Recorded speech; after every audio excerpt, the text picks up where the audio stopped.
Hello, welcome back to my YouTube channel. So ഇന്ന് Sunday ആണ്. Sunday ആയിട്ട് പ്രത്യേകിച്ച് പ്ലാനൊന്നുമില്ല. സൺഡേ മാത്രമല്ല, പിന്നെ ഇന്ന് എൻ്റെ ലൈഫിൽ ഒരു ഇമ്പോർട്ടൻറ്റ് ഡേ കൂടിയാണ്. നമ്മളിപ്പോൾ തിരുവില്ലാമല അമ്പലം എത്താറായി.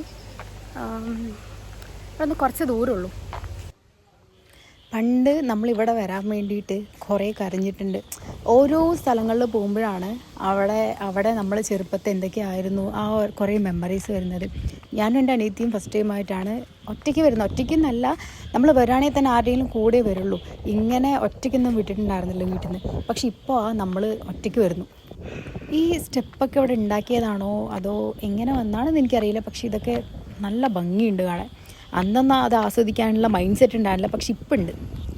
പക്ഷെ നമ്മൾ പോയ ടൈം, നമ്മൾ രാവിലെ വീട്ടിൽ നിന്ന് ഇറങ്ങുന്ന ടൈമിൽ നല്ല മഴക്കാർക്കുണ്ടായിരുന്നു, അത്യാവശ്യം തണുപ്പുണ്ടായിരുന്നു. പക്ഷെ ഇപ്പം നല്ല വെയിലായി. വെയിലത്ത് ഈ പാറയിൽ കൂടെ നടക്കുക എന്ന് പറയുന്നത് കുറച്ച് കഷ്ടമുള്ളതാണ്. പിന്നെ നമ്മൾ പെട്ടെന്ന് പ്ലാൻ ചെയ്തായിരുന്നു വരാമെന്ന് പറഞ്ഞിട്ട്. ഇന്നലെയൊക്കെ പ്ലാൻ ചെയ്ത് വെച്ചാണെങ്കിൽ നമുക്ക് കുറച്ച് നേരത്തെ വരാമായിരുന്നു. ഇത് നമ്മൾ പ്ലാൻ ചെയ്ത് 8 മണിക്കാണ്. ഇവിടെ എത്തുമ്പോഴത്തേനും പിന്നെ 10-11 മണി. അപ്പോൾ തന്നെ നല്ല വെയിൽ തുടങ്ങി. ഈ അമ്പലം ഉണ്ടല്ലോ, ഇത് ശ്രീരാമൻ്റെ അമ്പലമാണ്. പക്ഷേ എനിക്ക് ഹിസ്റ്ററി ഓഫ് ദ ടെമ്പിളൊന്നും എനിക്കറിയില്ല. പക്ഷേ എന്താ പറയുക, ഞാൻ പോയിട്ടുണ്ട്, കണ്ടിട്ടുണ്ട്. അമ്പലം അടിപൊളി, ക്യൂട്ട് എന്നല്ല, ആ ഒരു അറ്റ്മോസ്ഫിയർ കാര്യങ്ങളൊക്കെ അടിപൊളിയാണ്. ഇന്ന് അത്ര തിരക്കുണ്ടെന്ന് എനിക്ക് തോന്നുന്നില്ല. അല്ലെങ്കിൽ ഈ മാസം അത്ര തിരക്കുണ്ടാവില്ല. നെക്സ്റ്റ് മന്ത് തൊട്ടായിരിക്കും ഇവിടെ തിരക്കുണ്ടാവുക, ഐ തിങ്ക്. സീരിയസ്ലി അത്ര തിരക്കൊന്നുമില്ല. നമ്മൾ പണ്ടൊക്കെ വരുന്ന ടൈമിലുണ്ടല്ലോ, ഇവിടെ ഭയങ്കര തിരക്കായിരിക്കും. നമ്മുടെ ചെരുപ്പൊക്കെ മിസ്സാവാറുണ്ട്, ഒന്നിനും ടൈം ഉണ്ടാവില്ല. അതായത് ആളെയൊക്കെ മിസ്സാവാറുണ്ട്. പക്ഷെ ഇപ്പം അങ്ങനെയൊന്നുമില്ല. എനിക്ക് തോന്നുന്നു ഈ മന്ത് എൻഡിങ് ആണ്, ആൻഡ് നെക്സ്റ്റ് മന്താണ് കർക്കിടക മാസം. അപ്പോഴായിരിക്കും തിരക്കുണ്ടാവുക തോന്നുന്നുണ്ട്. ഇവിടെ ഒരു ബ്യൂട്ടിഫുൾ ആയിട്ടുള്ള അമ്പലക്കുളമുണ്ട്. ഇപ്പോഴല്ല, പണ്ടെങ്ങാണ്ട് കണ്ടതാണ്. ഞാനിവിടെ കുറേ തവണ വന്നിട്ടുണ്ടെങ്കിലും ഒരു തവണ എങ്ങാണ്ടാണ് അമ്പലക്കുളത്തിൽ പോയത്. ആ കുളം ഒന്ന് നോക്കിയിട്ട് വരാം. ഇപ്പോഴവിടെ തന്നെ ഉണ്ടോ നോക്കിയിട്ട് വരാം. ഉണ്ടാവാൻ ചാൻസ് ഉണ്ട്, പക്ഷേ എന്തെങ്കിലും മാറ്റം വന്നിട്ടുണ്ടോ നോക്കാം. എനിക്കിവിടെ ടാസ്ക്കായി തോന്നിയത് ഫുൾ സ്റ്റേയേഴ്സാണ്. നമ്മൾ എവിടെ പോയാലും സ്റ്റേയേഴ്സാണുള്ളത്. കൗണ്ട് പോലും ചെയ്യാൻ പറ്റില്ല, അത്രയും സ്റ്റേയേഴ്സാണ് ഇവിടെ ഉള്ളത്. എനിവേ ഓക്കെ, നമുക്ക് പോയി കുളം നോക്കിയിട്ട് വരാം. ഇത് കുളമല്ല, പക്ഷേ ഈ സ്ഥലം ഉണ്ടല്ലോ, ഒരു രക്ഷയില്ല. എനിക്കിവിടെ വന്നപ്പോൾ തന്നെ ഭയങ്കര കാമായി തോന്നി. മൊത്തത്തിൽ ഇവിടെ കാണാൻ ഒരു പ്രത്യേക ഭംഗിയുണ്ട്. ബിഫോർ 5 ഇയേഴ്സിന് മുമ്പാണ് ഞാൻ ഈ കുളം കണ്ടിട്ടുള്ളത്. ഇപ്പോഴതിനൊരു മാറ്റമില്ല. പക്ഷേ ഇതാണ് നല്ലത്, മാറ്റില്ലാതിരിക്കുന്നത് നല്ലത്. ഇപ്പോൾ തന്നെ കുറേ കാര്യങ്ങൾ മാറിയും അതിലൊന്നും എന്താണ് പറയുക, ഒരു നൊസ്റ്റാൾജിയ കിട്ടുന്നില്ല. പക്ഷെ ഇതൊക്കെ കാണുമ്പോൾ ആ നൊസ്റ്റാൾജിയ കറക്റ്റായിട്ട് കിട്ടുന്നുണ്ട്. ഒരു മാറ്റമില്ല, അടിപൊളിയായിട്ട് കാണാൻ ഇപ്പോഴും. അതിൽ വാട്ടറിൻ്റെ കളറിൻ്റെ ഒരു ലൈറ്റ് ഗ്രീൻ ആണോ അതോ ബ്ലൂ ആണോ എന്ന് എനിക്കറിയില്ല. കാരണം അതിനകത്ത് ഇറങ്ങി നോക്കുമ്പോൾ അന്നൊരു ലൈറ്റ് ബ്ലൂ ആയിരുന്നു വെള്ളത്തിന്, പക്ഷെ പുറത്ത് നോക്കുമ്പോൾ ഒരു ലൈറ്റ് ഗ്രീനാണ്. പോയി നോക്കാം ഇപ്പം എങ്ങനെയായിരിക്കുന്നു. പിന്നെ അന്ന് കുറേ മീനൊക്കെ ഉണ്ടായിരുന്നു. ഇപ്പോഴേ ഉണ്ടാകാനാണ് ചാൻസ്. ഇതിൻ്റെ മുകളിൽ കൂടെ റോഡാണ്. സോ നമുക്ക് ഫസ്റ്റ് അതിൻ്റെ മുകളിൽ പോയിട്ട് നോക്കിയിട്ട് വരാം. എന്നിട്ട് താഴെ ആ കടവിൽ ഇറങ്ങി നോക്കാം. ഈ സ്റ്റെയറിൽ കൂടെ പോയി കഴിഞ്ഞാൽ റോഡ് കാണാൻ പറ്റും, അതിൽ കൂടെയും കുളം കാണാൻ പറ്റും. താഴെ കൂടെ ഇതിനെന്താ പറയാമെന്നറിയില്ല. പണ്ടുള്ള ആൾക്കാർ എന്തൊക്കെയോ അതിനെ പറയും, ഐ ഡോണ്ട് നോ. എനിവേ നമുക്ക് മുകളിൽ പോയി നോക്കിയിട്ട് വരാം. പക്ഷേ ഞാൻ പണ്ട് ഇതിൻ്റെ മുകളിലൊന്നും വന്ന് നോക്കിയിട്ടില്ല. കാരണം അന്ന് നമ്മൾ ചെറുതല്ലേ. അപ്പം നമ്മുടെ കൂടെ വരുന്ന ചേച്ചിമാർ പറയും അങ്ങോട്ട് പോകരുത്, ഇങ്ങോട്ട് പോകരുത്, വീഴും എന്നൊക്കെ പറയും. ഓ വാവ്, ഒരു മാറ്റമില്ല. ഇതാണ് ഞാൻ പറഞ്ഞത്. ഇത് പുറത്തുനിന്ന് കാണുമ്പോൾ ഒരു ഗ്രീൻ ഷെയ്ഡ് ഇങ്ങനെ കാണുന്നുണ്ട്. ഇനിയിപ്പോൾ അതിനകത്ത് എനിക്ക് അന്ന് അങ്ങനെ ഫീൽ ചെയ്തു. ഇനിയിപ്പോൾ എന്താണെന്ന് എനിക്കറിയില്ല. ഇനി എൻ്റെ സിസ്റ്റർ ഉണ്ട്, അവൾ മുകളിലാണ്. സോ അവളും കൂടി താഴെ ഇറങ്ങി വന്നിട്ട് നമുക്ക് പോയി നോക്കാം. കാരണം താഴെ കുറേ കപ്പിൾസ് ഉണ്ട്. അപ്പോൾ ഒറ്റയ്ക്ക് പോയിക്കേണ്ട ശരിയാവില്ല. പിന്നെ അവരെ ഡിസ്റ്റർബ് ചെയ്യരുത് എന്നൊക്കെയാണ് എൻ്റെ ആഗ്രഹം. പക്ഷേ എനിക്ക് എല്ലായ്പ്പോഴും ഇവിടെ വന്ന് ഇരിക്കാൻ വേണ്ടി പറ്റില്ലല്ലോ. എപ്പോഴെങ്കിലല്ലേ എനിക്ക് ഇങ്ങോട്ട് വരാൻ പറ്റുള്ളൂ. ഇങ്ങനെയുള്ള സ്ഥലങ്ങളൊക്കെ ഇപ്പം ഉണ്ട് അല്ലേ. ഇങ്ങനെയൊക്കെ കണ്ടിട്ട് സത്യം പറഞ്ഞ കാലം കുറേ ആയി. ഇപ്പം എനിക്കിതൊരു ബ്ലൂ വാട്ടർ പോലെ തോന്നുന്നുണ്ട്. ബ്ലൂ ആണോ ഗ്രീൻ ആണോ, എൻ്റെ കണ്ണിൻ്റെ പ്രശ്നമാണോ എന്ന് എനിക്കറിയില്ല. പക്ഷെ നിറയെ മീനുണ്ട്. എന്തായാലും ഗ്രീനാണ് ആക്ച്വലി. എനിക്കപ്പം അന്ന് തെറ്റുപറ്റിയതാവും. അല്ലല്ല, ബ്ലൂ ആ. പക്ഷെ നിറയെ കുഞ്ഞു മീനുണ്ട്. നല്ല രസമുണ്ട് കാണാൻ. എന്തായാലും കുറച്ച് നേരം കൂടെ ഇവിടെ ഇരിക്കണം എന്നൊക്കെ ആഗ്രഹമുണ്ട്. പക്ഷേ നമ്മൾ കാരണം കപ്പിൾസിന് ഡിസ്റ്റർബൻസ് ആവും. അതുകൊണ്ട് ഞങ്ങൾ അവിടെ നിന്ന് എസ്കേപ്പ് ആവാൻ പോവാണ്. എന്തായാലും അടിപൊളിയായിട്ടുണ്ട്.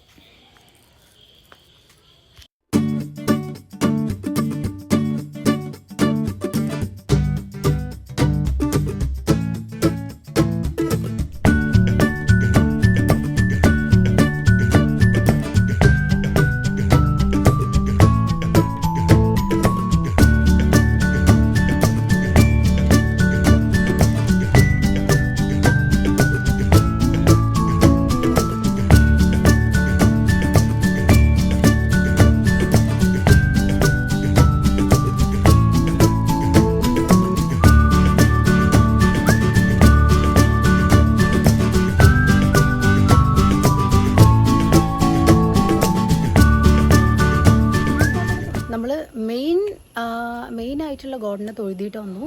ഇനിയിപ്പോൾ ഇവിടെ വേറെ കുറച്ച് കുഞ്ഞു ടെമ്പിൾ ഉണ്ട്, അങ്ങോട്ട് പോകാൻ നിൽക്കുകയാണ്.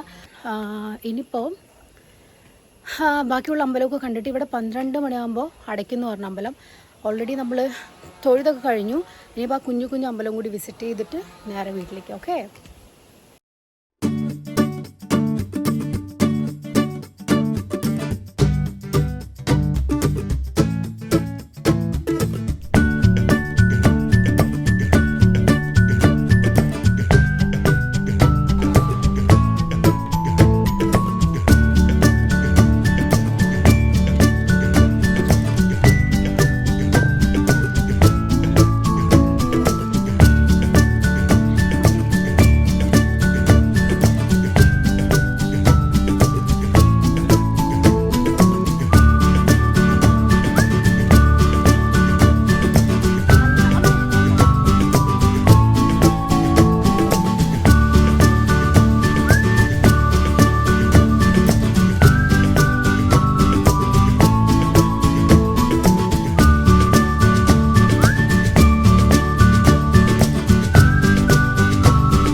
നമ്മൾ തൊഴുതൊക്കെ കഴിഞ്ഞ് അമ്പലത്തിൽ നിന്ന് ഇറങ്ങി.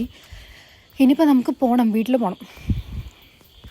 ഇനിയിപ്പോൾ ചെരുപ്പ് എവിടെയാണ് വെച്ചതെന്ന് ആദ്യം കണ്ടുപിടിക്കണം. അത് കഴിഞ്ഞിട്ട് അവിടെ നിന്ന് വല്ല ഓട്ടോ കിട്ടുകയാണെങ്കിൽ അങ്ങനെ, അല്ലെങ്കിൽ നടക്കേണ്ടി വരും. ഇവിടെ നിന്ന് നടക്കുക എന്ന് പറയുന്നത് ഇമ്പോസിബിളാണ്, പക്ഷേ വേറെ വഴിയില്ലെങ്കിൽ നടക്കേണ്ടി വരും. ഇനി വേണം നമ്മുടെ വീട്ടിലേക്ക്.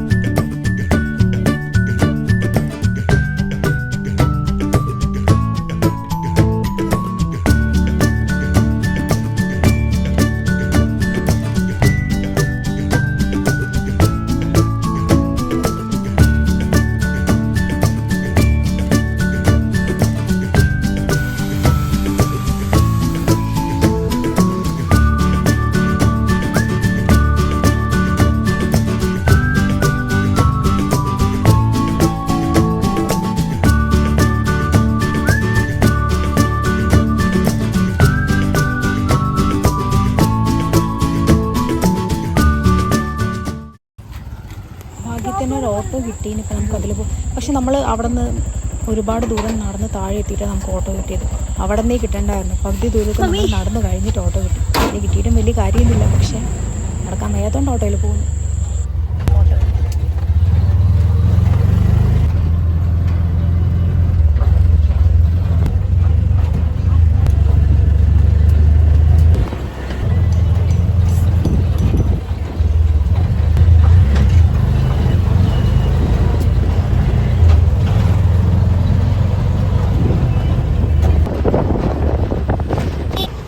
ഒന്നും കഴിച്ചിട്ടുണ്ടായിരുന്നില്ല, അതുകൊണ്ട് തന്നെ ഒരുവിധം നമ്മൾ ടയേർഡായി.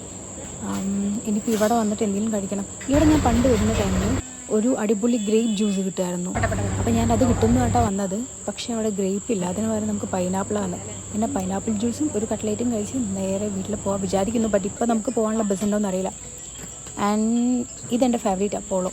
പിന്നെ ഞാൻ പണ്ട് നമ്മൾ കഴിച്ച കുറേ മിഠായികൾ കണ്ടു, നൊസ്റ്റാൾജിയ. ആൻഡ് ഇതിൻ്റെ പേര് എനിക്കറിയില്ല, പക്ഷെ ഇതെനിക്ക് ഭയങ്കര ഇഷ്ടമായതുകൊണ്ട് ഞാനത് കുറച്ച് വാങ്ങി പോകുന്ന വഴിക്ക് കഴിച്ചുകൊണ്ടിരിക്കാം. നമ്മുടെ ബസ്സും വന്നു, മഴയും വന്നു. Finally we reached home. അമ്മ is making chicken curry and ghee rice. കുറേ കഴിച്ചിട്ട് ഈ ചിക്കൻ കറിയൊക്കെ ഗ്യാസിൽ കുക്ക് ചെയ്യുന്നതിനേക്കാളും നല്ലത് അടുപ്പിൽ കുക്ക് ചെയ്യുന്ന, എനിക്കതാ ഇഷ്ടം. എന്തായി കുക്കിംഗ്? വിശക്കാൻ തുടങ്ങിയിരിക്കുന്നു.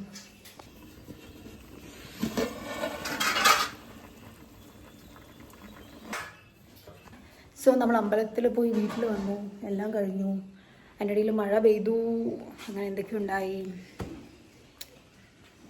ആക്ച്വലി ഇന്ന് സൺഡേ മാത്രമല്ല, എൻ്റെ ബർത്ത്ഡേ കൂടിയിട്ടാണ്. പക്ഷെ എൻ്റെ ബർത്ത്ഡേ ആണെന്ന് അങ്ങനെ ആർക്കും അറിയില്ല. ആകെ എൻ്റെ വീട്ടിലെല്ലാവർക്കും അറിയാം, അമ്മ, അച്ഛൻ, അനിയത്തി, ഇവർക്കൊക്കെ അറിയാം, അല്ലാതെ പുറത്തുനിന്ന് ആർക്കും അറിയില്ല. അപ്പം ഞാൻ അമ്പലത്തൊക്കെ പോയി വന്ന സമയത്ത് അമ്മ പറഞ്ഞു നിനക്കൊരു പാർസൽ വന്നിട്ടുണ്ടെന്ന്. പക്ഷേ എനിക്ക് ഓൾറെഡി ഐഡിയ ഉണ്ടായിരുന്നു ആരാ എന്താന്ന്. പക്ഷെ ആ വ്യക്തി അങ്ങനെ ചെയ്യുമെന്ന് എനിക്ക് അറിയില്ലായിരുന്നു. ആൻഡ് എൻ്റെ ലൈഫിലെ തന്നെ ഫസ്റ്റ് ബർത്ത്ഡേ ഗിഫ്റ്റാണ്. ഇപ്പോൾ ഇത്ര ഇയേഴ്സിൻ്റെ ഇടയിൽ സീരിയസ്ലി എനിക്ക് ഒരു ബർത്ത്ഡേ ഗിഫ്റ്റ് പോലും കിട്ടിയിട്ടില്ല. ആൻഡ് ഫസ്റ്റ് ഓഫ് ഓൾ എൻ്റെ ബർത്ത്ഡേ ആണ് ഞാൻ ആരോടും പറയാറില്ല, ആർക്കും അറിയില്ല. അതുകൊണ്ടാവാം മേ ബി. ബട്ട് ഞാൻ ചിലപ്പോൾ ആലോചിക്കാറുണ്ട് നമുക്ക് ആരെങ്കിലും സർപ്രൈസായി ഗിഫ്റ്റൊക്കെ തന്ന അടിപൊളിയായിട്ടുണ്ടാവില്ലേ എന്ന്. പക്ഷെ അതെൻ്റെ റിയൽ ലൈഫിൽ നടന്നപ്പോൾ ഐ എം സോ ഹാപ്പി.